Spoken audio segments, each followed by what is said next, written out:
En este momento, 4 astronautas están sobrevolando la cara oculta de la Luna. 4 personas más lejos de la Tierra que cualquier ser humano en más de 50 años. A 405.000 kilómetros de casa.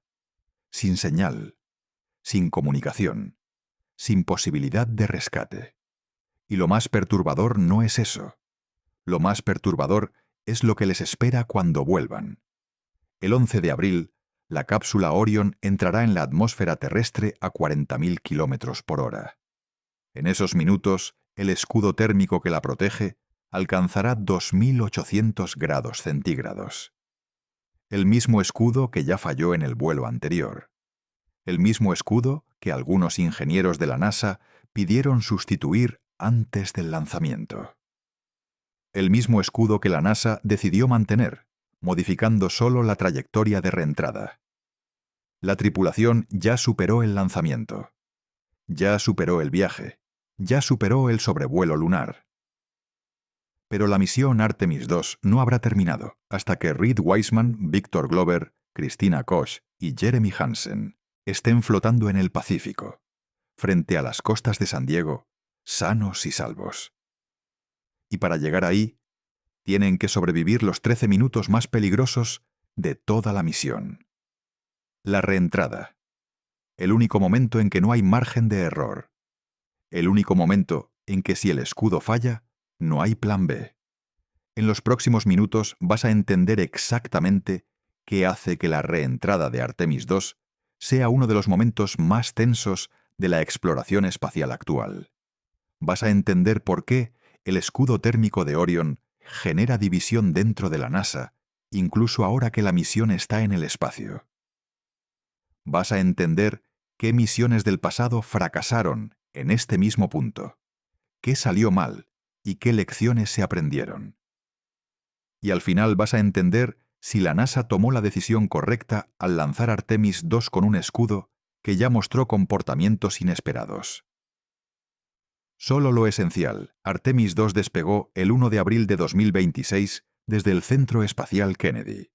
Es la primera misión tripulada, más allá de la órbita terrestre baja desde el Apolo 17 en 1972. 4 astronautas. Reed Wiseman, comandante. Victor Glover, piloto y primer afroamericano en viajar al entorno lunar. Christina Koch, primera mujer en hacerlo. Jeremy Hansen, primer canadiense. La misión dura 10 días y no aterriza en la Luna. Es un sobrevuelo, un ensayo general para Artemis III. El punto más crítico de la misión es la reentrada el 11 de abril. La cápsula Orion lleva un escudo térmico con un defecto conocido desde Artemis I. La NASA no lo sustituyó. Modificó la trayectoria. Hay ingenieros que todavía no están convencidos, y los 4 astronautas lo saben. Para entender exactamente por qué la reentrada de Artemis II genera tanta tensión, necesitas conocer lo que ocurrió en Artemis I. Artemis I fue un vuelo no tripulado. Diciembre de 2022. Todo salió según el plan. La cápsula Orion completó el sobrevuelo lunar, regresó a la Tierra y amerizó en el Pacífico. Un éxito rotundo, declaró la NASA, hasta que los ingenieros inspeccionaron el escudo térmico. Lo que encontraron no estaba en ningún modelo de predicción. El escudo térmico de Orion usa un material llamado ABQUAT, un plástico ablativo diseñado para carbonizarse de manera controlada durante la reentrada. El calor extremo quema el material de la superficie y ese proceso de quemado lleva consigo la energía térmica, alejándola de la estructura de la cápsula y de los astronautas que estarían dentro. Es el mismo principio que se usa desde las cápsulas Mercury y Gemini de los años 60. Funciona. Ha funcionado durante décadas. Pero no en Artemis I de la manera esperada. En lugar de erosionarse de manera uniforme y controlada, el ABQUAT de Orion mostró desprendimientos localizados, grietas, zonas donde el material se había perdido más de lo previsto. La explicación que los ingenieros determinaron después de meses de análisis fue la siguiente. Durante el proceso de fabricación del escudo, gases quedaron atrapados en el interior del material ablativo. Cuando la cápsula entró en la atmósfera y la temperatura subió a miles de grados, esos gases se calentaron y se expandieron. La presión interior rompió el material desde dentro. Trozos de Abqoat se desprendieron no solo por el calor exterior, sino por la presión que venía de dentro. La NASA reconoció el problema. Lo que no hizo fue publicar las imágenes. Las fotos detalladas del daño en el escudo térmico de Artemis I no se hicieron públicas hasta mayo de 2024, año y medio después del vuelo. No porque nadie las solicitara, sino porque aparecieron en un informe de la Oficina del Inspector General de la NASA que las sacó a la luz. Antes de eso, la agencia había hablado en términos generales de comportamiento inesperado y necesidad de análisis adicionales. La transparencia llegó tarde. Y eso generó exactamente el tipo de desconfianza que la NASA no necesitaba con una misión tripulada por delante. En abril de 2024, la NASA formó un equipo independiente de revisión para evaluar el rendimiento del escudo y determinar qué hacer con Artemis II. El equipo trabajó durante meses. Su informe se entregó en diciembre de 2024. Y su versión pública, la que los medios y el público pudieron leer, estaba fuertemente censurada. Secciones enteras en negro. Datos técnicos eliminados.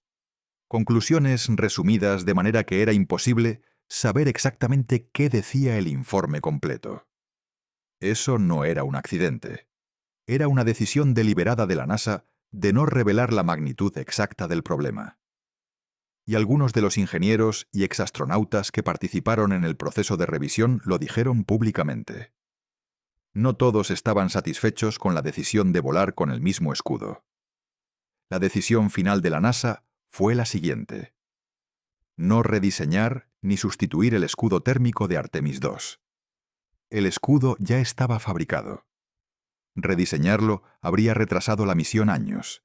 En su lugar, la agencia modificó la trayectoria de reentrada. Artemis I había usado lo que se llama una reentrada con rebote, o skip entry. La cápsula entra en la atmósfera, roza las capas superiores, vuelve a salir brevemente al espacio y luego entra definitivamente. Ese rebote permite precisión en el punto de amerizaje, pero también alarga el tiempo que el escudo térmico pasa bajo el calor extremo. Para Artemis II, la NASA eliminó el rebote. Reentrada directa, más rápida, menos tiempo bajo el calor máximo. La solución no era arreglar el escudo. Era reducir el tiempo que el escudo necesitaba soportar las condiciones que lo habían dañado. La historia de la exploración espacial está escrita en parte por los momentos en que los sistemas de reentrada fallaron. No como advertencia fatalista. Como lección de ingeniería que cada nueva misión tiene la obligación de conocer completamente. El primer gran fracaso de reentrada en la historia de la NASA fue el Apolo 1. No fue durante la reentrada, sino en tierra, durante un ensayo. Pero su causa raíz, la complacencia en los sistemas de seguridad y la presión de los plazos, es exactamente el mismo patrón que reaparece en cada accidente posterior. El 27 de enero de 1967, los astronautas Gus Grissom, Ed White y Roger Chaffee murieron en un incendio dentro de la cápsula Apolo durante una prueba en tierra. La atmósfera de oxígeno puro, a presión normal, la cantidad de material inflamable dentro de la cápsula, los problemas conocidos en el sistema eléctrico que habían sido documentados pero no resueltos. Nada de eso era un secreto dentro de la NASA. La presión por cumplir el calendario de Kennedy, llegar a la Luna antes de que terminara la década, creó un entorno donde los problemas se apuntaban pero no se detenía la misión. El Apolo 13 no fue un fallo de reentrada, fue un fallo en el camino hacia la Luna. El 13 de abril de 1970, una explosión en el módulo de servicio dejó a la nave sin energía, sin oxígeno, sin sistema de propulsión primario. Los 3 astronautas, James Lovell, Jack Swigert y Fred Hayes, tuvieron que usar el módulo lunar como bote salvavidas. La reentrada fue el momento culminante de una misión que casi termina en tragedia. Y fue posible gracias a la improvisación en tierra, a los ingenieros que encontraron soluciones con los materiales que había a bordo, y a una cápsula que, a pesar de todo, funcionó cuando tuvo que funcionar. El escudo térmico del Apolo 13 era de los que la misión Artemis II intenta superar en términos de distancia máxima alcanzada. La ironía es que el Apolo 13 superó su propio récord de distancia, precisamente porque tuvo que rodear la Luna para volver a casa. Y Artemis II supera ese récord en circunstancias mucho más controladas. Pero los ingenieros que siguen la misión recuerdan que el Apolo 13 demostró que el espacio profundo produce sorpresas que ningún modelo anticipa completamente. El accidente del transbordador Columbia el 1 de febrero de 2003 es la referencia más directa al riesgo que la reentrada de Artemis II enfrenta. El Columbia desintegrándose sobre Texas y Luisiana durante la reentrada. Sus 7 astronautas, Rick Husband, William McCool, Michael Anderson, David Brown, Kalpana Chawla, Laurel Clark y Ilan Ramon, muertos en segundos. La causa fue un trozo de espuma aislante del tamaño de una maleta de mano que se desprendió del tanque externo durante el lanzamiento y golpeó el borde de ataque del ala izquierda del transbordador. El daño era visible. Las cámaras del lanzamiento lo habían capturado. Y la NASA tomó la decisión de no investigar el daño en órbita. Las razones fueron múltiples y complejas. No había manera de reparar el daño en órbita aunque se confirmara. No había nave de rescate disponible. Los ingenieros que analizaron las imágenes y pedían más información fueron ignorados o sus preocupaciones minimizadas. La cultura de la NASA en 2003 priorizaba el cumplimiento del calendario sobre la revisión de los riesgos. El informe de la Comisión de Accidentes del Columbia, la CAIB, fue devastador. No solo sobre las causas técnicas del accidente, sobre la cultura organizacional que lo permitió. La NASA había normalizado el riesgo, había aceptado que ciertas anomalías eran simplemente parte del vuelo normal. Y esa normalización fue lo que mató a los 7 tripulantes del Columbia. ¿Qué tiene que ver el Columbia con Artemis II? No que Artemis II vaya a sufrir el mismo destino, sino que el patrón de tomar decisiones con información incompleta o con disidencias internas silenciadas es exactamente el tipo de cultura que la CAIB identificó como la raíz del accidente del Columbia. Y algunos de los críticos del escudo térmico de Artemis II señalan que la decisión de volar con el mismo escudo sin sustituirlo, con el informe del equipo de revisión censurado, con ingenieros que seguían objetando, tiene ecos de ese patrón. No él mismo, no idéntico, pero suficientemente similar para no poder ignorarlo. Hay un tercer accidente que merece ser mencionado porque involucra exactamente el mismo tipo de sistema que Artemis II está usando. La cápsula Soyuz MS-11 en 2019 no sufrió un accidente fatal, pero tuvo un fallo en el sistema de paracaídas durante el amerizaje que causó lesiones en los astronautas. Más relevante es el incidente de la Soyuz M, S-10, en 2018. 2 tripulantes, el astronauta de la NASA Nick Hague y el cosmonauta Alexei Ovchinin, tuvieron que abortar la misión durante el ascenso cuando un sensor mal instalado, en la primera etapa del cohete Soyuz, causó una separación defectuosa del propulsor. La cápsula activó automáticamente el sistema de escape. Los 2 astronautas soportaron una deceleración de más de 6 G durante los segundos del escape. Aterrizaron en la estepa kazaja en lugar de en el océano, en un amerizaje balístico con una cápsula que no fue diseñada para ese tipo de descenso. sobrevivieron.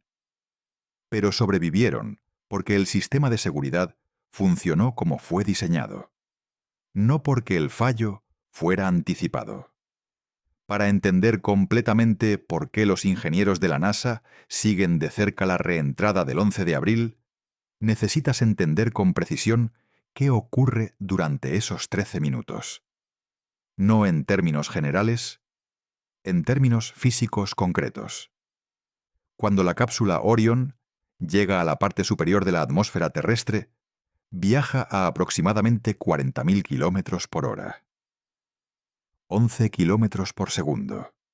36 veces la velocidad del sonido. Esa velocidad tiene que reducirse a cero antes del amerizaje. No con motores, no con propulsión inversa, con fricción. La atmósfera actúa como el freno. Las moléculas de aire que la cápsula golpea a esa velocidad se comprimen tan violentamente que se calientan a miles de grados. No es el rozamiento en el sentido ordinario lo que produce el calor. Es la compresión del aire delante de la nave. Un plasma de gas incandescente que envuelve la cápsula y corta las comunicaciones de radio. Durante aproximadamente 4 minutos, la tripulación y el control de misión están en silencio, sin contacto, sin posibilidad de intervenir. En esos 4 minutos, la temperatura en la superficie del escudo térmico supera los 2.760 grados centígrados. Para comparar, el acero se funde a 1.400 grados. El tungsteno, el metal con el punto de fusión más alto, se funde a 3.400 grados. El escudo térmico de Orion no está hecho de ningún metal. Está hecho de ABQUAT, el material ablativo que se sacrifica quemándose para proteger a los ocupantes. En una reentrada correcta, la temperatura dentro de la cápsula se mantiene dentro de los límites de diseño. Fuera, plasma. Dentro, habitable. Eso es lo que el escudo debe garantizar. La secuencia de la reentrada de Artemis II, según los planes publicados por la NASA, es la siguiente. El módulo de servicio, el componente de la nave que proporciona energía y propulsión durante el viaje, se separa de la cápsula antes de la reentrada. Ese módulo no tiene escudo térmico. Se incendia en la atmósfera.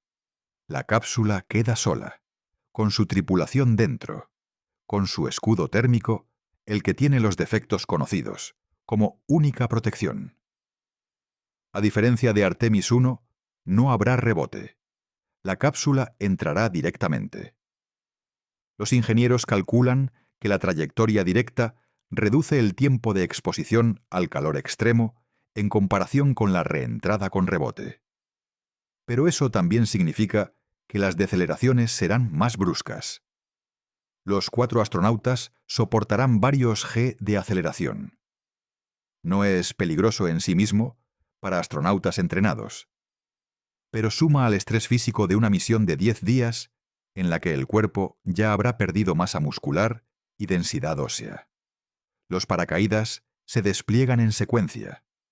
Primero los pilotos, paracaídas más pequeños que estabilizan la cápsula. Luego los droguechutes, que ralentizan la caída inicial. Finalmente los 3 grandes paracaídas principales. Cada despliegue ocurre a velocidades específicas y altitudes específicas. Si un paracaídas no se despliega correctamente, los de reserva entran en juego.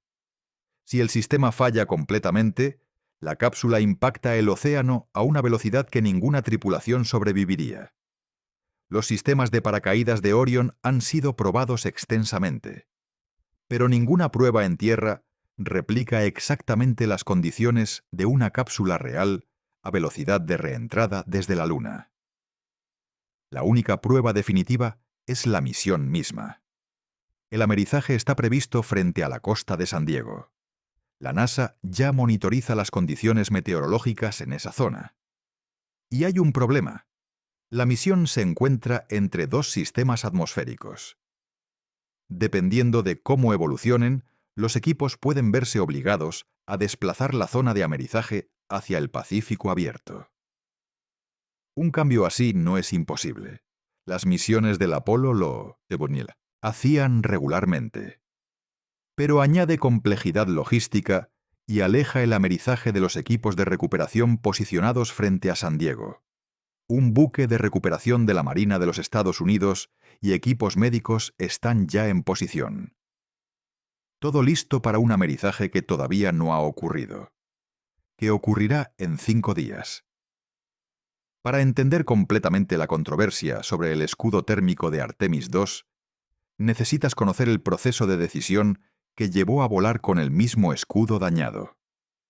No como acusación, como análisis de un proceso de ingeniería en el que la información era imperfecta, el tiempo era limitado y las consecuencias de cualquier error eran irreversibles. Cuando los ingenieros determinaron en 2024 que el desprendimiento del Abquat en Artemis I fue causado por gases atrapados durante la fabricación, tenían 2 opciones. La primera, rediseñar y refabricar el escudo térmico de Artemis II con un proceso de fabricación diferente que eliminara los gases atrapados. La segunda, volar con el escudo existente modificando la trayectoria de reentrada para reducir la exposición térmica. La primera opción era la más conservadora desde el punto de vista de la seguridad. También habría retrasado la misión al menos 2 años. No hay manera de fabricar un nuevo escudo térmico para una cápsula espacial en meses. El proceso de fabricación del Abquat, la integración en la cápsula, las pruebas de calificación, habrían requerido un periodo que habría empujado a Artemis II hacia 2028 o más allá. Y en el contexto de la carrera espacial con China, que está avanzando activamente hacia su propio programa lunar, ese retraso tenía consecuencias geopolíticas que la administración NASA sopesó. Jared Isaacman, administrador de la NASA desde enero de 2025, declaró públicamente en enero de 2026 que revisó el análisis de los ingenieros y se reunió con expertos externos antes de tomar la decisión. Su conclusión, el escudo, existente con la trayectoria de reentrada modificada, era seguro para volar. El comandante Reid Wiseman dijo: «Si seguimos la ruta de reingreso prevista por la NASA, este escudo será seguro para volar». No dijo que el escudo era perfecto.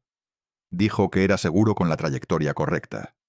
Pero hay ingenieros que no estaban de acuerdo. No en la prensa, en las reuniones internas, en el proceso de revisión que la NASA organizó. El informe del equipo independiente de revisión, con sus secciones censuradas, no mostró unanimidad. Algunos revisores que inicialmente tenían preguntas declararon que los datos adicionales respondieron sus dudas. Pero otros, según los resúmenes disponibles, continuaron objetando volar sin un escudo rediseñado. Esas voces no se publican con nombre. No es costumbre de la NASA. Pero están en el proceso. Y la decisión de volar se tomó con esas voces disidentes todavía activas. ¿Cómo se compara eso con el Columbia? La diferencia crucial es que en el Columbia los ingenieros que pedían más análisis no fueron escuchados en absoluto. Sus correos electrónicos internos solicitando imágenes de mayor resolución para evaluar el daño en el ala fueron respondidos con mensajes que suavizaban la urgencia. La cadena de mando interpretó la preocupación de los ingenieros como exceso de cautela, no como alerta de seguridad. En el caso de Artemis II, la NASA sí formó un equipo independiente. Sí realizó análisis adicionales. Sí modificó la trayectoria de reentrada para reducir el riesgo. Y los propios astronautas participaron en el proceso de decisión. La diferencia no es trivial. Pero la pregunta que sigue sin respuesta definitiva es si esas acciones fueron suficientes para reducir el riesgo hasta un nivel aceptable. Y esa pregunta solo tiene respuesta el 11 de abril. La NASA ha declarado que el riesgo de pérdida de tripulación en Artemis II es de aproximadamente 1 en 30. Para comparar, el riesgo en las misiones del Apolo era de aproximadamente 1 en 10. Y el riesgo en los vuelos del transbordador espacial al final del programa era de aproximadamente 1 en 90. 1 en 30 No es un número tranquilizador para ningún astronauta ni para ninguna familia. Es el riesgo que Reid Wiseman, Victor Glover, Christina Koch y Jeremy Hansen aceptaron cuando se subieron a la cápsula el 1 de abril. Y es el riesgo que todavía no ha desaparecido. Antes de continuar con la física y la ingeniería, conviene recordar que dentro de la cápsula Orion hay 4 personas reales. No símbolos, no representaciones de la humanidad. Personas con historia, con familias, con razones específicas para estar donde están. Reid Wiseman tiene 50 años. Es comandante de la misión y piloto naval. Voló a la Estación Espacial Internacional en 2014 y pasó 165 días en órbita. Es el astronauta de mayor edad en aproximarse a la Luna, superando el récord de Alan Shepard en el Apolo 14. Su función en Artemis II es gestionar la nave y la tripulación en todos los escenarios posibles, incluidos los de emergencia. Victor Glover tiene 49 años. Es piloto y capitán de la Marina de los Estados Unidos. Voló a la Estación Espacial Internacional en la misión SpaceX Crew 1 en 2020 y pasó 167 días en órbita. En Artemis II es el primer astronauta afroamericano en viajar al entorno lunar, no como símbolo, como piloto de una misión real con riesgos reales. Su responsabilidad incluye los sistemas de pilotaje de la cápsula y la ejecución de las maniobras críticas. Christina Koch tiene 47 años. Tiene el récord femenino de misión espacial más larga. 328 días consecutivos en la Estación Espacial Internacional entre 2019 y 2020. También protagonizó la primera caminata espacial integrada solo por mujeres, junto a Jessica Meir, en 2019. En Artemis II es la primera mujer en viajar al entorno lunar. Su especialidad es los sistemas de soporte vital y científicos de la misión. Los sistemas que mantienen con vida a la tripulación durante los 10 días del vuelo. Jeremy Hansen tiene 50 años y representa a la Agencia Espacial Canadiense. Es el primer astronauta no estadounidense en viajar al entorno lunar. Esta es su primer vuelo al espacio. No tiene experiencia orbital previa. Va directamente de la Tierra a la órbita lunar. Eso es inusual. Es parte del diseño de la misión, que incluye astronautas con diferentes perfiles de experiencia para probar la nave en condiciones que representan diferentes tipos de tripulación. Estos 4 astronautas llevan 5 días en el espacio. Han dormido en una cápsula del tamaño de una furgoneta camper. Han comido raciones de misión. Han hecho ejercicio en el espacio limitado disponible. Han probado los trajes de supervivencia en una secuencia de pruebas que incluyó ponerse el traje, presurizarlo, verificar las fugas, simular la entrada al asiento y evaluar la movilidad. Esos trajes son su última línea de defensa si la cabina pierde presión durante la reentrada. El 11 de abril, esos 4 astronautas se pondrán esos trajes, se sentarán en sus asientos y confiarán su supervivencia al escudo que la NASA decidió no sustituir. Hay algo que raramente se explica con la claridad que merece sobre por qué la reentrada es el punto más peligroso de cualquier misión de espacio profundo. No es solo la temperatura extrema. Es la combinación de velocidad extrema, temperatura extrema y la ausencia completa de posibilidad de intervención. En el lanzamiento, si algo va mal, hay el sistema de escape de lanzamiento. Un cohete que puede separar la cápsula del vehículo en milisegundos y llevar a la tripulación a una distancia segura. En órbita, si algo va mal, hay maniobras disponibles, hay protocolos de emergencia, hay tiempo para diagnosticar y responder. En la reentrada no hay nada. Una vez que la cápsula entra en la atmósfera, el plasma que la envuelve hace imposible cualquier comunicación de radio. La tripulación no puede pedir ayuda. El control de misión no puede dar instrucciones. La computadora de a bordo ejecuta los procedimientos programados. Los pilotos pueden ajustar actitud y orientación. Pero si el escudo falla, Si el plasma rompe la barrera y entra calor dentro de la cápsula, no hay respuesta posible. El tiempo de reacción humana es incompatible con la velocidad a la que un fallo de reentrada se desarrolla. Lo que diferencia una reentrada exitosa de una catastrófica, aparte del buen funcionamiento del escudo, son 3 factores que se entrelazan. El primero es el ángulo de entrada.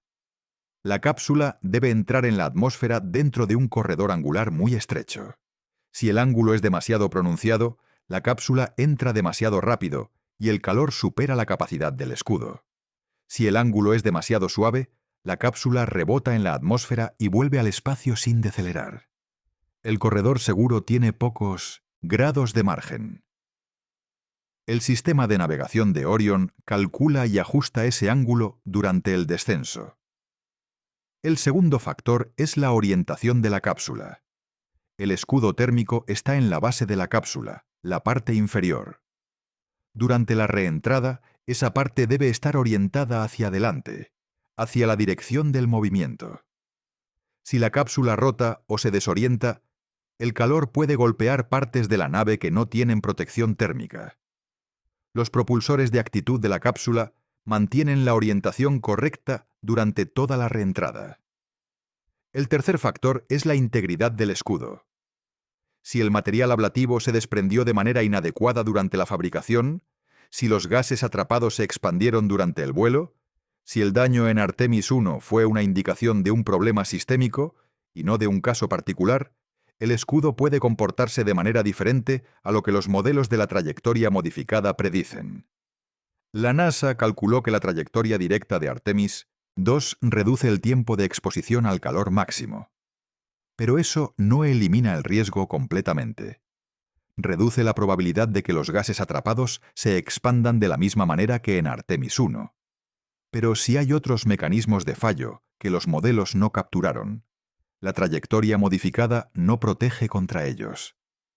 Esa es la naturaleza del riesgo que la NASA cuantificó como 1 en 30. No es que la nave vaya a fallar, es que hay un escenario posible, de probabilidad baja pero no nula, en que algo ocurre durante esos 13 minutos que ningún modelo predijo. Si el escudo térmico de Orion supera la reentrada del 11 de abril sin incidentes, el impacto va mucho más allá de Artemis II. Establece la certificación del sistema para misiones tripuladas futuras. Artemis III está diseñada para aterrizar en el polo sur lunar. Artemis IV llevará astronautas a la estación Gateway, en órbita lunar. Todas esas misiones usan versiones de la misma cápsula Orion. Si el escudo falla en Mindometum Artemis II, el programa Artemis se detiene indefinidamente. Si tiene éxito, la base técnica para el regreso permanente del ser humano a la Luna está establecida. Pero hay algo más. Los escudos térmicos de las futuras cápsulas Orion ya se fabrican de manera diferente. El proceso que permitió que gases quedaran atrapados en el upcoat de Artemis, uno ha sido identificado y corregido en los escudos de las misiones posteriores. Lo que no se sabe con certeza es si el escudo de Artemis II, fabricado antes de que ese problema se identificara completamente, tiene los mismos defectos que el de Artemis I. O si son peores. O si el proceso de fabricación produjo en este caso un resultado mejor que el anterior. Nadie lo sabe hasta que la cápsula entre en la atmósfera el 11 de abril. La reentrada de Artemis II no es solo una prueba de la misión. Es la única manera de saber si el escudo fue fabricado con suficiente calidad para proteger a su tripulación, un experimento con 4 vidas, humanas como única fuente de datos definitiva. Hoy, 6 de abril de 2026, la tripulación de Artemis II está completando el sobrevuelo de la cara oculta de la Luna. 40 minutos aproximadamente sin comunicación con la Tierra. Los 4 astronautas en el silencio absoluto del espacio profundo, con solo la superficie lunar bajo ellos y el vacío en todas las demás direcciones. Cuando la comunicación se restablezca, la misión habrá superado su punto más lejano de la Tierra. 405.000 kilómetros. Más que ningún ser humano desde el Apolo 13 en 1970. A partir de ahí, la trayectoria de retorno libre hace su trabajo. La gravedad de la Tierra atrae la nave de vuelta. No se necesita combustible para el retorno. La órbita está diseñada para que la cápsula regrese automáticamente sin propulsión adicional. Durante los próximos 5 días, la tripulación descenderá lentamente hacia la Tierra. Los últimos días de la misión incluyen más pruebas de sistemas, la llamada programada con los astronautas de la Estación Espacial Internacional, y los preparativos para la reentrada. El 11 de abril por la madrugada, hora peninsular, la cápsula entrará en la atmósfera. Las condiciones meteorológicas en San Diego serán monitorizadas hasta el último momento. Si los sistemas atmosféricos que preocupan a los meteorólogos se posicionan de manera desfavorable, el punto de amerizaje se desplazará. No un cambio de plan catastrófico, una adaptación operativa rutinaria, pero que añade logística en el momento de mayor tensión de la misión. En algún momento de esa madrugada del 11 de abril, los paracaídas de Orion se desplegarán sobre el Pacífico. Y si todo funciona como está diseñado, 4 astronautas mirarán por las ventanas de una cápsula que se balancea suavemente sobre el agua. El primer amerizaje exitoso de una misión tripulada más allá de la órbita baja en más de 50 años. Para dar el análisis más honesto posible de la situación actual de Artemis II, conviene separar lo que sabemos con certeza de lo que no. Lo que sabemos. La cápsula Orion y sus 4 tripulantes están en el espacio, en perfecto estado de funcionamiento hasta la fecha de este guión. El vuelo ha transcurrido sin incidentes mayores. La quema de corrección de trayectoria del día 5 fue exitosa, durando 17,5 segundos exactamente según el plan. El sobrevuelo lunar está en curso. Lo que sabemos sobre el escudo térmico. Tiene un defecto conocido, el desprendimiento de material causado por gases atrapados en el Apquat. El defecto fue observado en Artemis I. La NASA modificó la trayectoria de reentrada para reducir el riesgo. Los ingenieros calculan que la trayectoria directa reduce la exposición al entorno térmico que causó el daño en Artemis I. El riesgo de pérdida de tripulación se estima en 1 en 30. Lo que no sabemos: si el escudo de Artemis II tiene los mismos defectos que el de Artemis I o diferentes. Si la trayectoria modificada es suficiente para prevenir que el daño supere los límites de seguridad. Si hay otros mecanismos de fallo que los modelos no capturaron.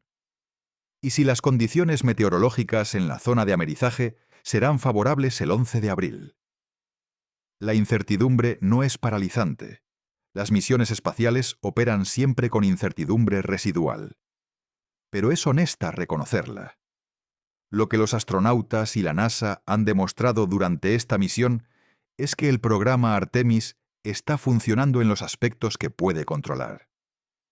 El lanzamiento fue exitoso.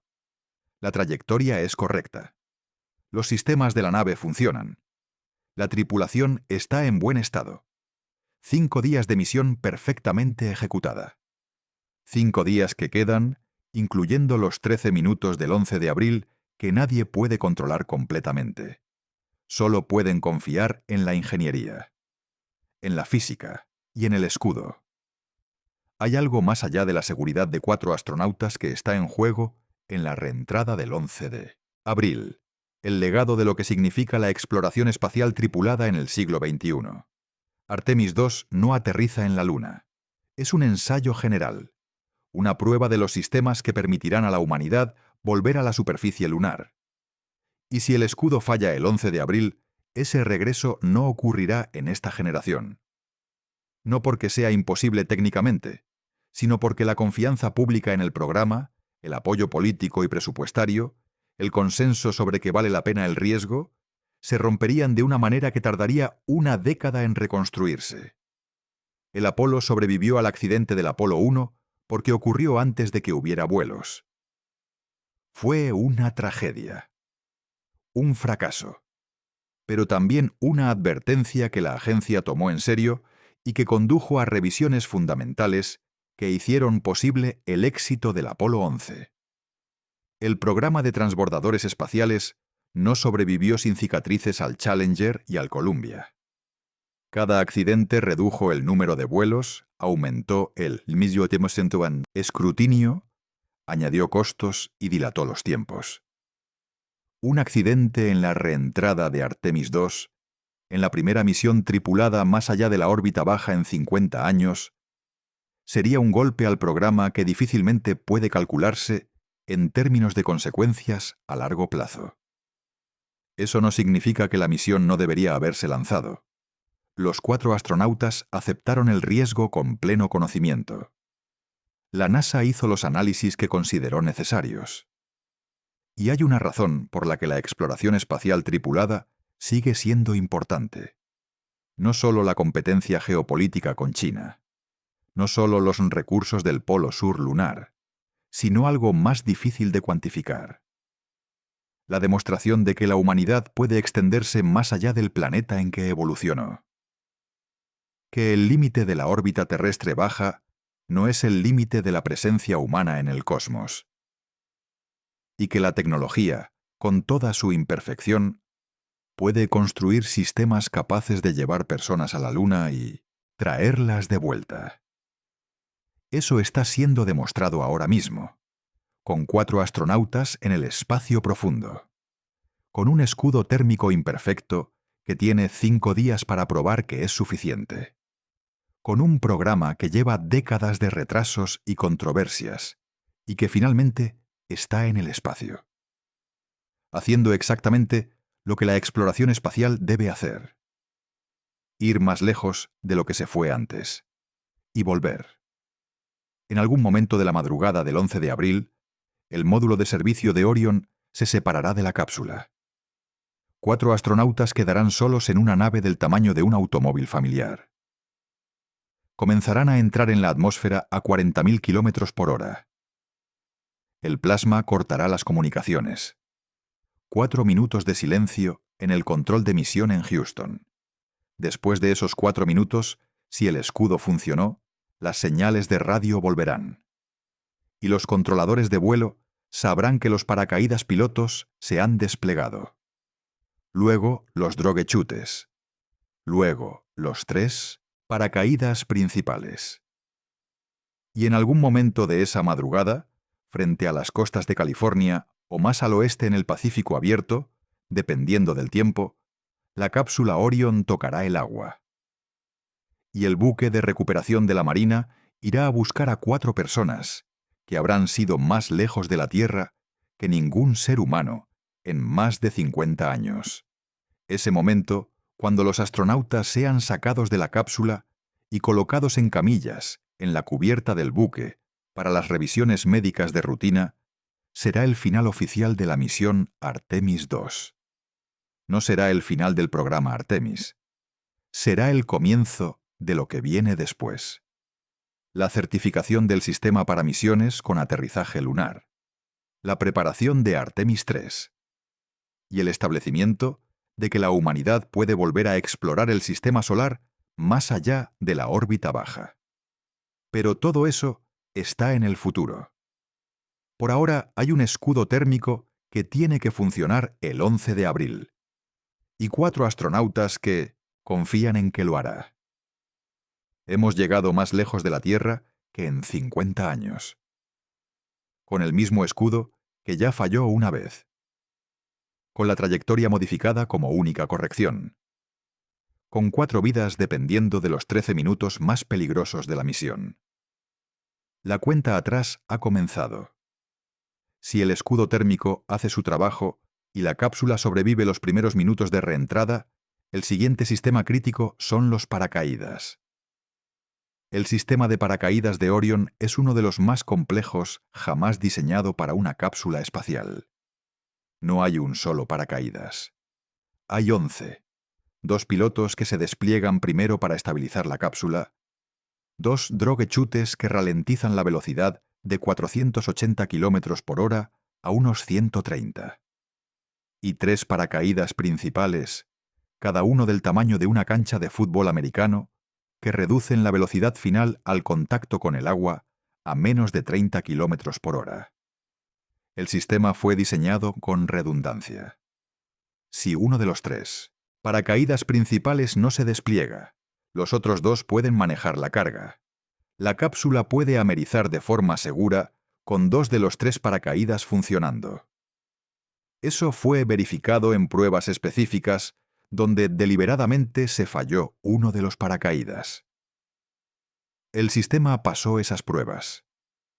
Pero es la primera vez que el sistema completo se usa en una reentrada desde el entorno lunar a esa velocidad específica con una tripulación real. En el Apolo, los paracaídas funcionaron en todas las misiones excepto en un incidente menor con el Apolo 15, donde uno de los 3 paracaídas principales no se desplegó completamente. La cápsula amerizó de manera más brusca de lo habitual, pero sin lesionar a los astronautas. Los ingenieros de Orion conocen ese precedente. Y el sistema de paracaídas de Orion ha incorporado las lecciones del Apolo. Pero ninguna lección puede garantizar el éxito en condiciones que no se han probado exactamente antes. La única prueba definitiva es el 11 de abril. Hay una pregunta que muchos espectadores se hacen cuando se discuten los riesgos del escudo térmico de Orion. ¿Por qué no se usa la cápsula Dragon de SpaceX, que ha completado decenas de misiones sin incidentes?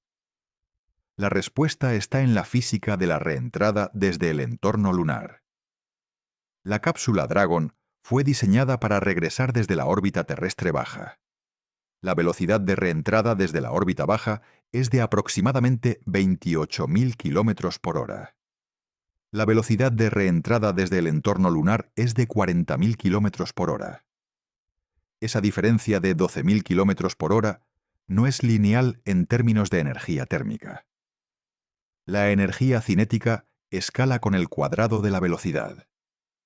Eso significa que una cápsula que regresa desde la órbita lunar tiene más del doble de energía cinética que una que regresa desde la órbita baja. Toda esa energía adicional tiene que ser absorbida por el escudo térmico. El escudo del Dragon no está diseñado para eso, no puede hacerlo.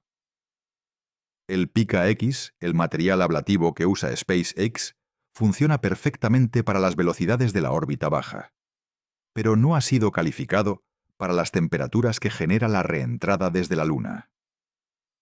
Orion y su Apcoat están diseñados específicamente para esas temperaturas. Y con toda su imperfección, es el único sistema humano que existe actualmente con esa capacidad.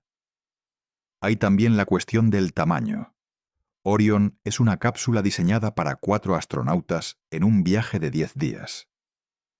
La capacidad de soporte vital, el espacio habitable, la autonomía de los sistemas, son incomparablemente mayores que en el Dragon. Hay un costo para esa capacidad, un costo en complejidad, un costo en peso. Y ese peso adicional contribuye a la energía cinética que el escudo tiene que absorber. La ingeniería de la reentrada desde el espacio profundo no tiene atajos. Y el único sistema calificado para hacerla, el único que puede traer de vuelta a los 4 astronautas de Dirondindus Artemis II, es la cápsula Orion con su escudo Apcoat. Con sus imperfecciones conocidas y con la trayectoria modificada como su única compensación, hay algo que raramente se menciona en las discusiones sobre los riesgos de la reentrada. Los astronautas de Artemis II llevan años preparándose específicamente para el peor escenario posible.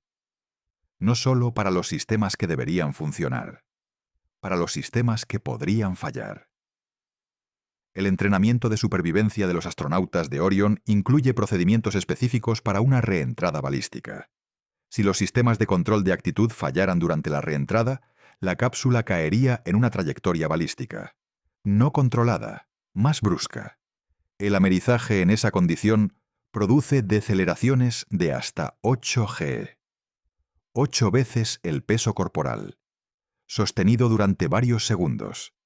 Los astronautas de Artemis II practicaron soportar esa carga en centrifugadoras y practicaron los procedimientos que hay que ejecutar después de ese tipo de amerizaje. También entrenaron para el escenario de amerizaje de emergencia. Si la trayectoria de reentrada se desviara lo suficiente, la cápsula podría amerizar no en el Pacífico, sino en otra parte del océano. Los equipos de recuperación de la NASA están posicionados en múltiples ubicaciones para cubrir diferentes posibles puntos de amerizaje. Y los astronautas saben exactamente qué hacer si están esperando en una cápsula flotando en el océano durante más tiempo del previsto. Han practicado la supervivencia en agua. Han practicado la espera en la cápsula mientras los equipos de recuperación llegan. Han practicado cómo comportarse si uno de ellos está lesionado después del amerizaje. Ese nivel de preparación no elimina el riesgo, pero cambia la naturaleza de la respuesta cuando el riesgo se materializa. Los astronautas del Apolo 13 sobrevivieron porque tenían exactamente ese tipo de preparación. Cuando el tanque de oxígeno explotó y todas las suposiciones sobre cómo transcurriría la misión quedaron inválidas en segundos, la tripulación recurrió a ese entrenamiento. Improvisaron dentro de protocolos. Tomaron decisiones en condiciones de estrés extremo con información incompleta. Y llegaron a casa. La tripulación de Artemis II tiene el mismo tipo de entrenamiento. Y el 11 de abril, si algo no va exactamente según el plan, ese entrenamiento es lo que puede marcar la diferencia. No el escudo, no la trayectoria. Las 4 personas dentro de la cápsula. Hay algo que estos 4 astronautas han visto durante los últimos días que ningún ser humano vivo había visto antes de ellos. La Tierra desde el entorno lunar. No la Tierra desde la órbita baja, donde la curvatura es visible, pero el planeta todavía llena buena parte del campo visual. La Tierra desde 400.000 kilómetros. Una esfera azul y blanca y verde, pequeña, frágil, suspendida en un negro absoluto sin referencia de profundidad.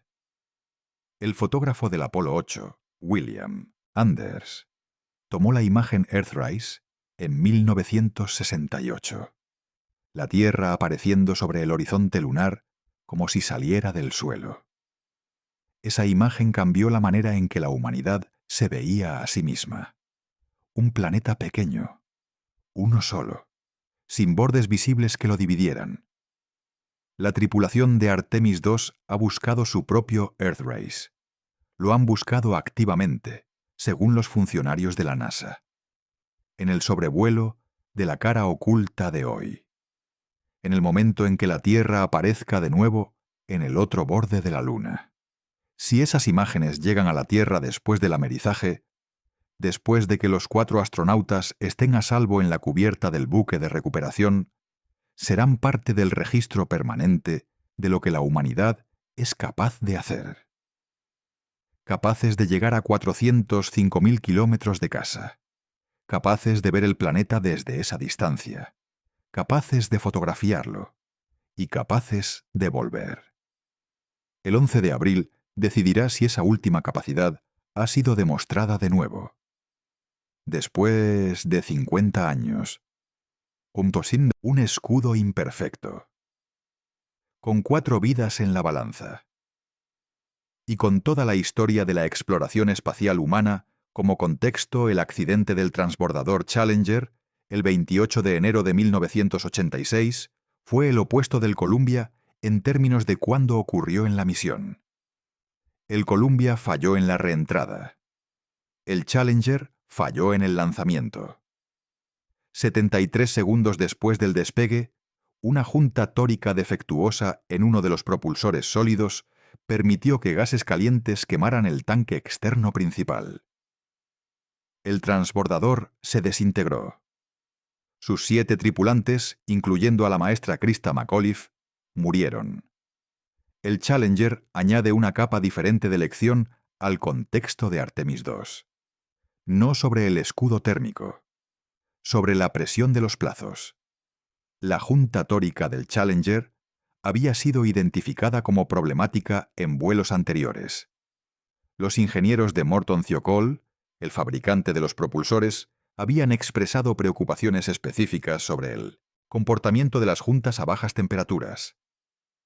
La noche del lanzamiento, las temperaturas en Cabo Cañaveral eran extraordinariamente bajas para la época. Los ingenieros recomendaron retrasar el lanzamiento. La decisión de lanzar se tomó de todas formas. La comisión Rogers, que investigó el accidente, llegó a una conclusión que resonaría en el informe del accidente del Columbia 17 años después. La NASA había desarrollado una cultura de aceptación de riesgo que normalizaba las anomalías. Los problemas con las juntas tóricas eran conocidos. Habían ocurrido en vuelos anteriores. Y como los vuelos anteriores no habían catastrofado, la conclusión implícita era que el problema era manejable. Esa normalización de la anomalía fue lo que mató a los 7 tripulantes del Challenger. ¿Hay normalización de anomalías en el caso del escudo térmico de Artemis II? Es la pregunta que los críticos del proceso de decisión están haciendo. La NASA conoce el defecto del Apquat. Lo analizó exhaustivamente y tomó la decisión de que, con la trayectoria modificada, el riesgo está dentro de los límites aceptables. Eso no es lo mismo que ignorar el problema. La diferencia con el Challenger es que la NASA no ignoró el defecto del escudo. Lo reconoció, lo analizó y tomó una decisión deliberada de seguir adelante con mitigaciones. Esa es la diferencia que los defensores de la misión señalan. Y que los críticos reconocen, aunque sigan preguntando si las mitigaciones son suficientes. Si algo va mal durante la reentrada del 11 de abril, hay protocolos. No para todas las situaciones, no para el fallo completo del escudo que no tiene respuesta posible. Pero para situaciones intermedias hay procedimientos. Si la comunicación no se restablece después de los 4 minutos de plasma, los controladores de vuelo esperan. Hay un tiempo adicional de gracia antes de que se active el protocolo de búsqueda y rescate de emergencia. La pérdida de comunicación durante la reentrada es esperada. El silencio prolongado después de que debería haberse restablecido es lo que activa los procedimientos de emergencia. Si la cápsula ameriza en una posición diferente a la prevista, el sistema de localización de la NASA la encontrará.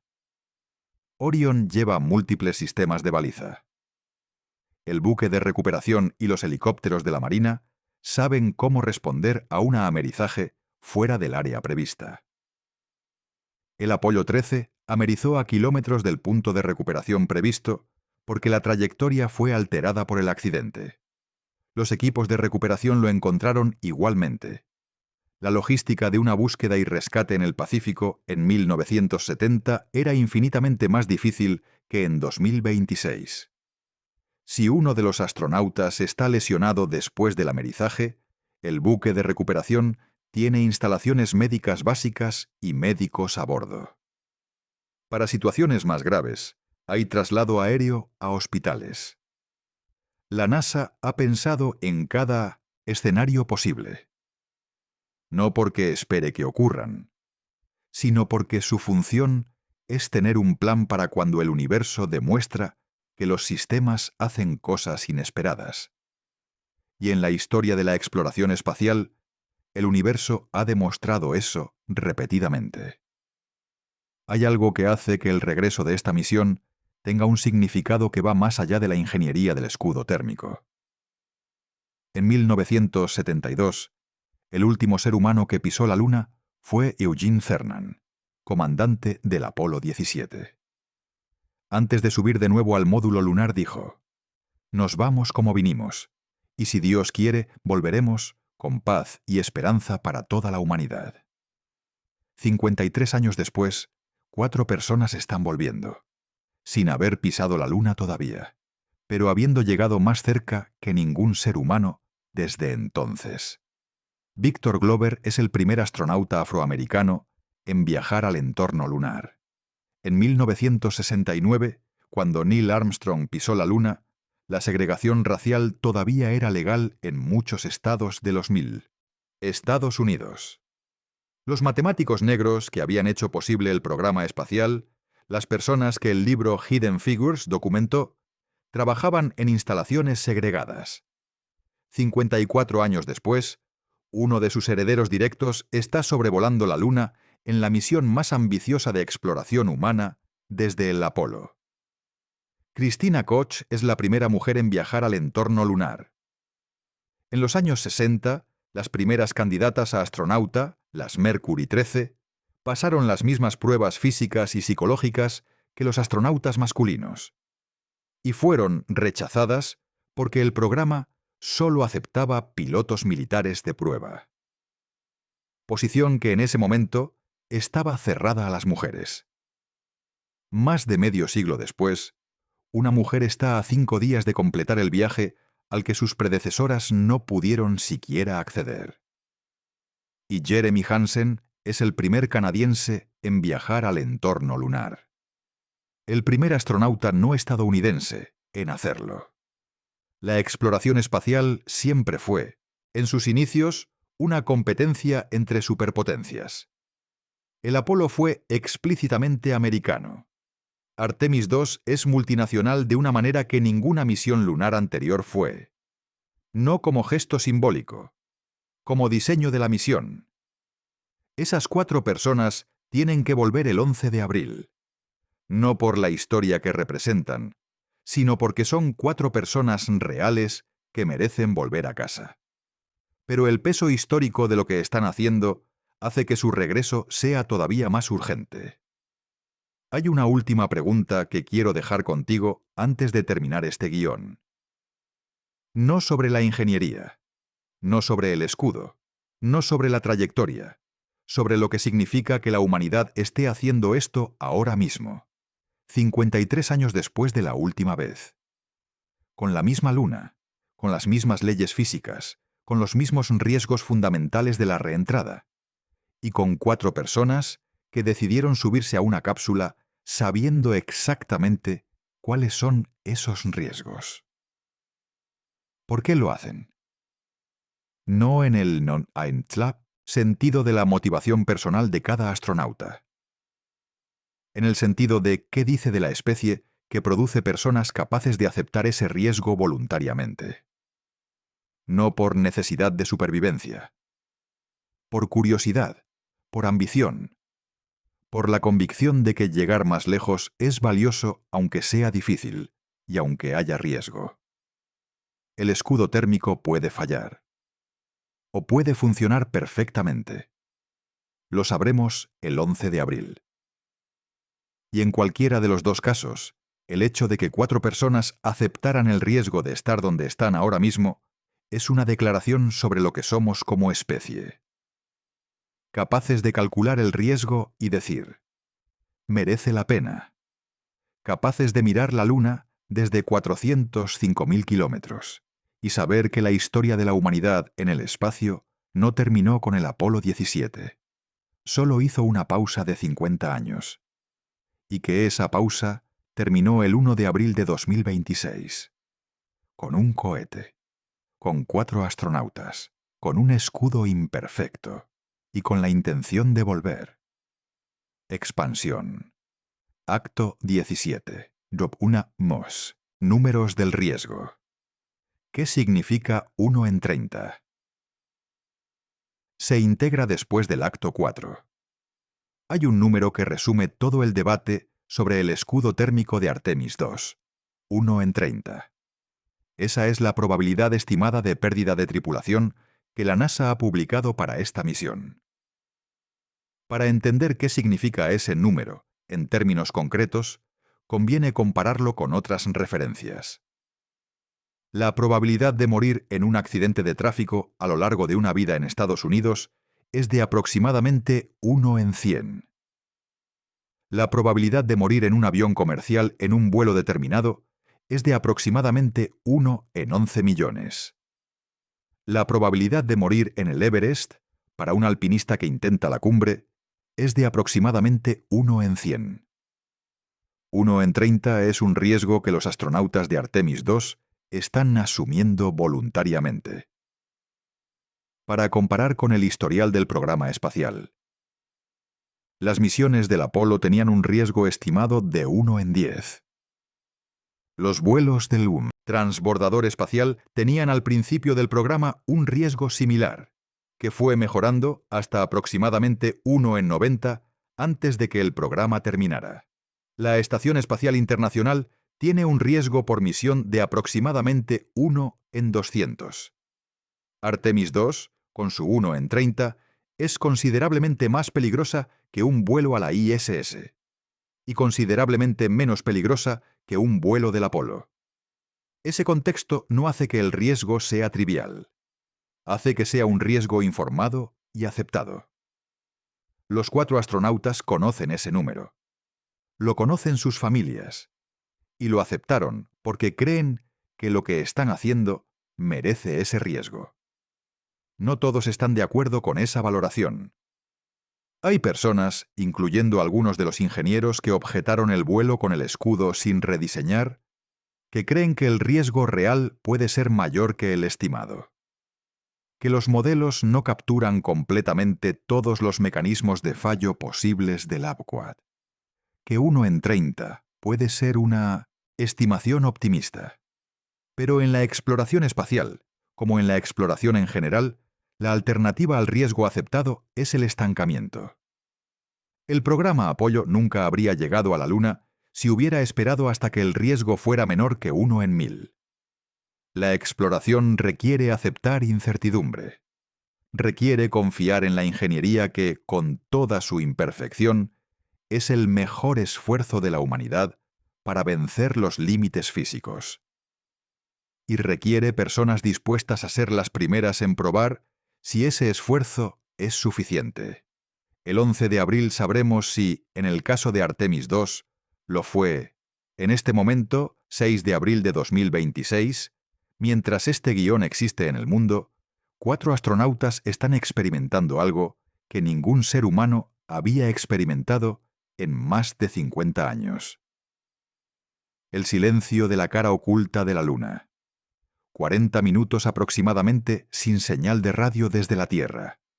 Sin noticias, sin comunicación, sin la sensación de que hay alguien al otro lado de la línea. Solo ellos, la nave, la Luna debajo, y el espacio en todas las direcciones. No hay manera de saber exactamente qué piensan en ese momento. Pero hay registro de lo que dijeron los astronautas del Apolo sobre momentos similares. William Anders, en el Apolo 8, el primer vuelo humano alrededor de la Luna en 1968, describió la cara oculta como un lugar absolutamente aterrador. Una superficie gris sin color, cruzada de cráteres, bajo un cielo completamente negro. Sin tierra visible. Sin referencia familiar. Solo el universo y 3 personas en una cápsula. La tripulación de Artemis II tiene tecnología que los astronautas del Apolo no tenían. Mejores instrumentos. Mejores comunicaciones cuando las hay. Mejor soporte de misión desde Tierra. Pero en esos 40 minutos son tan solos como cualquier ser humano que haya estado en ese lugar antes. Y cuando la comunicación se restablezca, cuando la Tierra aparezca de nuevo, en la línea de visión habrán completado lo que la misión fue diseñada para lograr. El sobrevuelo lunar, el punto más lejano. El momento de silencio absoluto en el espacio más profundo que ningún ser humano vivo había alcanzado. Después de eso, viene el regreso. Y el 11 de abril. Expansión final. Lo que ocurrirá después del 11 de abril. Se integra antes del cierre definitivo. Si el amerizaje del 11 de abril es exitoso, los 4 astronautas de Artemis II serán sacados de la cápsula flotante en el Pacífico por equipos de la Marina. Serán colocados en camillas por protocolo aunque no estén lesionados. 10 días en microgravedad producen pérdida muscular, redistribución de fluidos y alteraciones en el sistema cardiovascular que hacen que el regreso a la gravedad completa sea temporalmente difícil. tendrán que reaprender a caminar. Sus cuerpos tardarán semanas en recuperarse completamente. Pero mientras sus cuerpos se recuperan, lo que habrán conseguido permanecerá. La NASA tendrá los datos de la reentrada. Sabrá cómo se comportó el escudo AFCOAT bajo las condiciones de la trayectoria directa desde el entorno lunar. Sabrá si la modificación fue suficiente. Si el escudo sobrevivió dentro de los límites de seguridad, esos datos se usarán para certificar el sistema para Artemis 3. La misión que sí aterrizará en la Luna. La misión que llevará a los primeros astronautas al polo sur lunar. Y donde, por primera vez, desde 1972, un ser humano pondrá el pie en la superficie de otro mundo. Artemis 2 no aterrizará en la Luna. Pero sin Artemis 2 no hay Artemis 3. Sin la reentrada del 11 de abril no hay certificación del sistema. Sin esa certificación, el regreso a la Luna no existe como posibilidad real. Todo el programa, todo el futuro de la exploración humana más allá de la órbita terrestre baja, pasa por esos 13 minutos del 11 de abril. Por el escudo que la NASA no sustituyó. Por la trayectoria modificada, que algunos ingenieros creen que es suficiente y otros piensan que puede no serlo. Y por 4 personas que entraron en la cápsula sabiendo exactamente eso. Para entender exactamente cuál es el problema con el escudo térmico de Orion, necesitas entender qué es el ABQUAT y cómo funciona. El ABQUAT es un material compuesto de resina epoxi reforzada con fibras de vidrio, diseñado específicamente para absorber el calor de la reentrada mediante el proceso de ablación. Ablación significa la pérdida controlada de material por vaporización o sublimación. El material de la superficie del escudo se quema. Al quemarse, el calor es transportado lejos de la estructura de la cápsula. No porque el escudo sea un aislante pasivo, sino porque el proceso de quemado mismo absorbe energía y la lleva consigo en los gases que se desprenden. Es el mismo principio que hace que una vela se consuma cuando arde. La cera no se calienta hasta fundirse completamente. Se va consumiendo de manera controlada desde la llama hacia abajo. El ABQUAT es la vela de Orion durante la reentrada. Se consume, se quema, protege lo que hay detrás. En condiciones normales, ese consumo es predecible. Los modelos de la NASA calculan exactamente cuánto material se perderá durante la reentrada y dimensionan el escudo para que quede suficiente margen de seguridad. El problema detectado en Artemis 1 fue que el ABQUAT no se consumió de manera uniforme y predecible. En algunas zonas, el material se perdió de manera más rápida y más extensa de lo que los modelos predicían. Y la causa identificada fue los gases atrapados durante la fabricación. Cuando el material ABQUAT es mezclado y depositado en la estructura del escudo, pequeñas bolsas de gas pueden quedar atrapadas en la masa del material. Esas bolsas son invisibles a la inspección externa. No se detectan con los métodos de control de calidad estándar. Cuando el escudo es sometido al calor extremo de la reentrada, esas bolsas de gas atrapado se calientan y se expanden. La presión que generan puede ser suficiente para romper el material desde dentro. No el calor exterior el que rompe el escudo. La presión interior la que lo resquebraja. Y cuando el material se resquebraja, el calor exterior penetra por las grietas. En Artemis 1, ese proceso no llegó a comprometer la integridad de la cápsula. Los astronautas, si hubiera habido astronautas, habrían sobrevivido. Pero el comportamiento fue más extremo de lo que ningún modelo había predicho. Y para Artemis 2, con 4 vidas reales dentro, ese margen de sorpresa preocupa. La razón por la que la NASA no rediseñó el escudo es que el proceso de fabricación que genera esas bolsas de gas es difícil de eliminar completamente. Es un problema de proceso en el nivel microscópico. Los escudos de las futuras cápsulas Orion se están fabricando con protocolos mejorados para reducir la cantidad de gas atrapado. Pero el escudo de Artemis II ya estaba fabricado cuando el problema fue completamente comprendido. Sustituirlo habría requerido fabricar uno nuevo, con el tiempo y el costo que eso implica. Y la decisión de la NASA fue que la trayectoria modificada, que reduce la exposición al entorno térmico que activa el problema, era suficiente mitigación. Los próximos 5 días decidirán si tenían razón.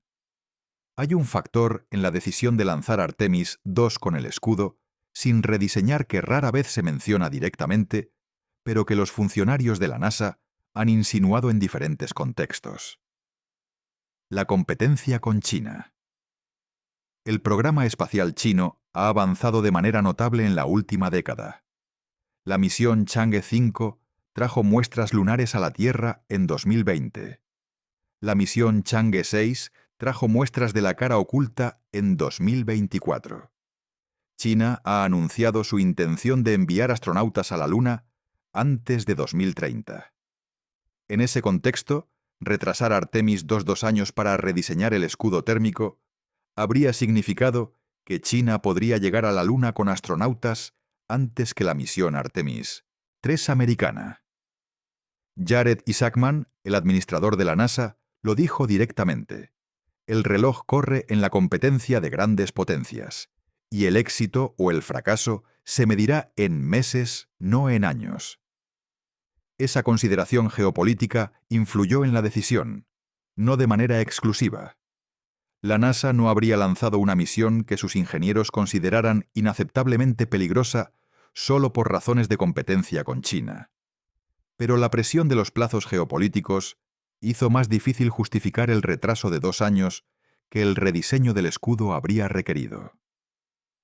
Si el riesgo está dentro de los límites aceptables con la trayectoria modificada, y si hay razones adicionales para no retrasar la misión, la balanza se inclina hacia volar. Eso es exactamente lo que ocurrió. Y eso es exactamente lo que algunos ingenieros consideran un patrón peligroso. No diferente en estructura de las presiones de calendario que contribuyeron a los accidentes del Challenger y del Columbia. Diferente en la magnitud del riesgo aceptado. Pero el mismo patrón de fondo. La presión externa sobre los plazos como factor en decisiones de seguridad. El 11 de abril dirá si en este caso la decisión fue correcta, no en términos de si la presión geopolítica fue un factor legítimo, sino en el único sentido que importa en última instancia. Si los 4 astronautas vuelven a casa. Hay personas que trabajan en la NASA que no estaban convencidas de que Artemis II debería volar con el escudo sin rediseñar. No son nombres públicos. La cultura de la NASA no facilita que los ingenieros disidentes den sus nombres a los medios. Pero están en el proceso. Y su presencia en él, el hecho de que el informe del equipo independiente de revisión mencionara que algunos revisores continuaron objetando incluso después de los análisis adicionales, dice que la decisión no fue unánime. Eso importa no porque una disidencia interna invalide una decisión. Las decisiones en ingeniería rara vez producen unanimidad perfecta. Importa porque los accidentes más graves de la historia de la NASA, el Challenger, el Columbia, el Apolo 1, todos tuvieron personas que levantaron la mano con preguntas que no fueron respondidas satisfactoriamente antes de continuar. Y en todos esos casos, la historia juzgó que esas preguntas merecían una respuesta más contundente de la que recibieron. La diferencia entre la cultura actual de la NASA y la de 2003, cuando voló el Columbia, es real. Las lecciones del informe CAIB fueron incorporadas. Hay más procesos formales para documentar las disidencias. Hay más mecanismos para escalar preocupaciones sin que sean filtradas por la cadena de mando. Pero ningún proceso elimina completamente la presión de los plazos, el peso del dinero invertido, o la inercia de un programa que lleva años de preparación. El 11 de abril también es un veredicto sobre si esos procesos mejorados fueron suficientes. Si el amerizaje es exitoso, la historia dirá que la NASA tomó la decisión correcta. Si el peor escenario ocurre, la historia dirá que las voces disidentes deberían haber sido escuchadas con más seriedad. Esa asimetría es incómoda. Y es real. Y es la razón por la que la exploración espacial tripulada es, y seguirá siendo, uno de los esfuerzos humanos más moralmente complejos que existen. No el único donde se aceptan riesgos con vidas humanas, pero uno donde el equilibrio entre el avance y la seguridad se negocia de manera muy visible, con mucho dinero público involucrado y con las consecuencias del error en plena exposición mediática. Expansión final. 5 días hasta el veredicto. Quedan 5 días. En este momento, mientras este guión llega a ti, la tripulación de Artemis II está completando el punto más lejano de su viaje.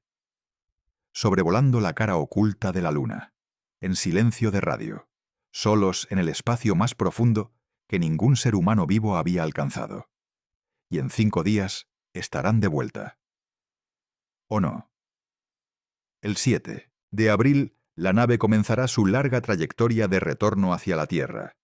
El 8, el 9, el 10, la tripulación hará las pruebas de sistemas finales, los preparativos de reentrada, la preparación de los trajes. El 11, en las primeras horas de la madrugada, la separación del módulo de servicio. La entrada en la atmósfera, el plasma, el silencio de 4 minutos. Y después, si los modelos son correctos, si el escudo aguanta, si la trayectoria modificada fue suficiente, los paracaídas. Y el Pacífico. Y el buque de recuperación. Y 4 astronautas de vuelta a la gravedad después de 10 días en el espacio más profundo. La NASA conoce este guión. Y también conoce el otro. El que no tiene final feliz. Y es por eso que la decisión de lanzar Artemis II con el escudo sin rediseñar no fue tomada a la ligera. Fue tomada después de meses de análisis, con disidencias registradas, con una trayectoria modificada como mitigación, y con 4 astronautas que revisaron todos los datos y dijeron: vamos, eso no garantiza el éxito, pero es el proceso más honesto que la NASA podía ofrecer. Y en 5 días sabremos si fue suficiente. Para que la secuencia de reentrada sea completamente concreta, conviene describirla minuto a minuto según el cronograma publicado por la NASA. El día 10 de la misión, el 11 de abril, la cápsula Orion entra en la región de la atmósfera terrestre, donde comienza a sentir la resistencia del aire. Primero de manera sutil, luego de manera progresivamente más intensa. La temperatura en el escudo térmico comienza a subir, gradualmente al principio, luego exponencialmente. La cápsula está orientada con el escudo hacia adelante. Los propulsores de actitud mantienen esa orientación. En los primeros minutos de reentrada, la señal de radio todavía puede llegar al control de misión. Los controladores de vuelo monitorizan la telemetría de la nave. Temperatura, presión, actitud, velocidad. Cada parámetro comparado en tiempo real con las predicciones del modelo. Si algo se desvía del rango esperado, los controladores anotan. No pueden intervenir, pero registran. En algún momento de los primeros minutos, el plasma rodea completamente la cápsula. La señal de radio se interrumpe. 4 minutos de silencio en el control de misión de Houston. Los controladores miran las pantallas que dejan de actualizarse. Miran sus relojes. Esperan. En ese momento, dentro de la cápsula, los 4 astronautas sienten la deceleración. Los trajes de supervivencia presurizados. Los cinturones de seguridad apretados. Las manos sobre los controles. Esperando que los sistemas hagan lo que fueron diseñados para hacer. Cuando la señal vuelve, hay un segundo de alivio en el control de misión antes de que comience el análisis de los datos. ¿El escudo aguantó? ¿Las temperaturas estuvieron dentro de los límites? ¿La estructura de la cápsula intacta? Esas respuestas llegan en los datos de telemetría que se reciben cuando la comunicación se restablece. Y si todo está dentro de los parámetros, las alarmas que nadie quiere oír permanecen en silencio. Y la siguiente secuencia se activa. Los paracaídas pilotos, los droguechutes, los principales, el descenso lento al agua y el contacto. 13 minutos desde que el módulo de servicio se separó hasta el amerizaje. 13 minutos donde la supervivencia de 4 personas depende de la física de un material diseñado para quemarse de manera controlada. El Abequat con sus imperfecciones conocidas. La trayectoria modificada como única compensación. Y la esperanza de que los ingenieros que dijeron que era suficiente tenían razón. Eso es lo que el 11 de abril va a verificar. La única prueba que importa. Hay algo que la tripulación de Artemis II habrá experimentado durante el sobrevuelo lunar que merece ser mencionado. No porque cambie la física del escudo térmico, sino porque forma parte de lo que esta misión es. Mientras vuelan por la cara oculta de la Luna, la tripulación habrá sido testigo de un eclipse solar desde el espacio. La Luna, interponiéndose entre Orión y el Sol, bloqueará completamente la luz solar. Desde la perspectiva de la cápsula, el Sol desaparecerá detrás del disco lunar. Y en ese momento podrán ver la corona solar. La atmósfera exterior del Sol, que normalmente es invisible porque el disco solar la supera en brillo por millones de veces. Solo durante un eclipse, cuando el disco queda tapado, la corona aparece. En la Tierra, los eclipses solares totales son eventos raros que atraen a millones de personas a los corredores de totalidad. La tripulación de Artemis II ha visto uno desde el espacio profundo, desde 400.000 kilómetros. No hay nadie que haya visto un eclipse solar desde esa distancia y posición antes de ellos. Es uno de los momentos únicos de la misión que la NASA incluyó en el planificación científica. Los instrumentos de Orion tomarán datos de la corona solar durante el eclipse, datos que ningún observatorio terrestre ni ningún satélite en órbita baja puede obtener desde esa perspectiva. Y hay algo más. La tripulación ha buscado activamente su propio Earthrise. El momento en que la Tierra aparece sobre el horizonte lunar mientras vuelan por la cara oculta. Si lo encuentran, si lo fotografían, esa imagen se unirá a las más importantes de la historia de la exploración espacial. Una nueva perspectiva del planeta. 50 años después de la primera. Tomada por personas que incluyen, por primera vez, a una mujer, a un astronauta afroamericano y a un astronauta no estadounidense. Esas imágenes, esas experiencias, forman parte de lo que justifica el riesgo que 4 personas aceptaron. No porque las fotos valgan vidas, sino porque la capacidad de llegar a ese lugar, de ver esas cosas, de traer esas perspectivas de vuelta a la Tierra, es parte de lo que hace que la especie humana sea lo que es. Capaz de llegar más lejos, capaz de ver más, y capaz de volver para contarlo. El 11 de abril determinará si esta vez esa capacidad se demostró de nuevo. Artemis II es el resultado de un proceso que comenzó mucho antes de que ninguno de sus 4 astronautas fuera seleccionado. Durante las revisiones preliminares de 2011, la fecha de lanzamiento original estaba prevista entre 2019 y 2021. En 2024, la Oficina del Inspector General de la NASA determinó que el equipo responsable había agotado su margen de tiempo para resolver problemas imprevistos. En 2026, 5 años tarde respecto al plan original, Artemis II por fin despegó. Esos 15 años de historia tienen consecuencias directas para entender por qué el escudo térmico tiene los problemas que tiene. El escudo Abequat de Orion fue diseñado y construido hace años. El proceso de fabricación que permitió que gases quedaran atrapados en el material fue identificado como problema después de que el escudo de Artemis II ya estaba fabricado. Si el programa hubiera avanzado según el calendario original, el problema habría sido identificado en el escudo de Artemis I con más tiempo para rediseñar y refabricar el de Artemis II. Los retrasos del programa eliminaron ese margen de tiempo, y la misión llegó al momento del lanzamiento con un escudo cuyo proceso de fabricación ya se sabía que tenía problemas, pero sin tiempo para sustituirlo. Eso no hace que la decisión de volar sea incorrecta. Los ingenieros analizaron el riesgo específico del escudo específico que tienen, con las condiciones específicas de la trayectoria modificada, y determinaron que el riesgo está dentro de los límites aceptables. Pero ilustra cómo los retrasos en los programas espaciales no son solo inconvenientes logísticos.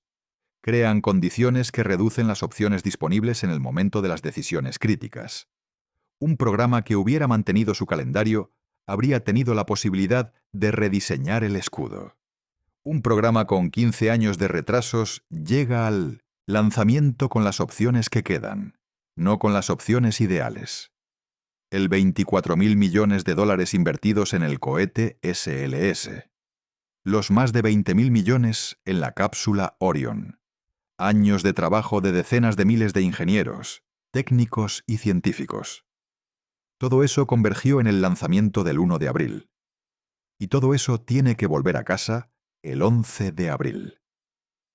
No el dinero, no el trabajo acumulado, las 4 personas que son el propósito de todo ese esfuerzo. Eso es lo que está en juego. No el programa, no la competencia con China, las 4 personas, y el escudo que tiene que protegerlas durante 13 minutos. Hay un guión que ningún periodista espacial quiere escribir. El que describe lo que ocurriría si el amerizaje del 11 de abril no fuera exitoso. Si el escudo fallara. Si la cápsula se perdiera durante la reentrada. Ese guión existe en la mente de todos los que cubren la misión. Como recordatorio de lo que está en juego. Como motivación para seguir haciéndose las preguntas difíciles sobre si la decisión de volar fue correcta. Y como homenaje anticipado a personas que aceptaron un riesgo real por razones que consideraron suficientes. No escribiremos ese guión. No porque seamos ingenuamente optimistas, sino porque la historia de Artemis II, hasta el momento en que este guión existe, es la historia de una misión que ha ido exactamente según el plan. 4 astronautas en el espacio. El sobrevuelo lunar completado. La trayectoria de retorno iniciada. Y 5 días para que el escudo demuestre que los ingenieros que dijeron que era suficiente tenían razón. El 11 de abril, cuando la señal de radio se restablezca después de los 4 minutos de plasma, habrá una respuesta. No a todas las preguntas sobre el programa espacial. No a todas las preguntas sobre si la NASA tomó las decisiones correctas durante los últimos años. Solo a la pregunta más urgente. ¿El escudo aguantó? Y si la respuesta es sí, en los días siguientes vendrán los análisis de los datos de la reentrada. ¿Cuánto material perdió el APCOAT? ¿Cuánto más de lo esperado? Si la trayectoria modificada fue suficiente margen, o si fue justa, o si fue más de lo que se necesitaba. Esos datos determinarán el futuro del programa Artemis. Y el futuro de la presencia humana más allá de la órbita terrestre baja. Pero todo eso es el 11 de abril y después. Ahora mismo, mientras este guión existe, hay 4 personas sobre la Luna, en el silencio de la cara oculta. Más lejos de la Tierra que ningún ser humano vivo. Con el universo en todas las direcciones. Y con 5 días para llegar a casa.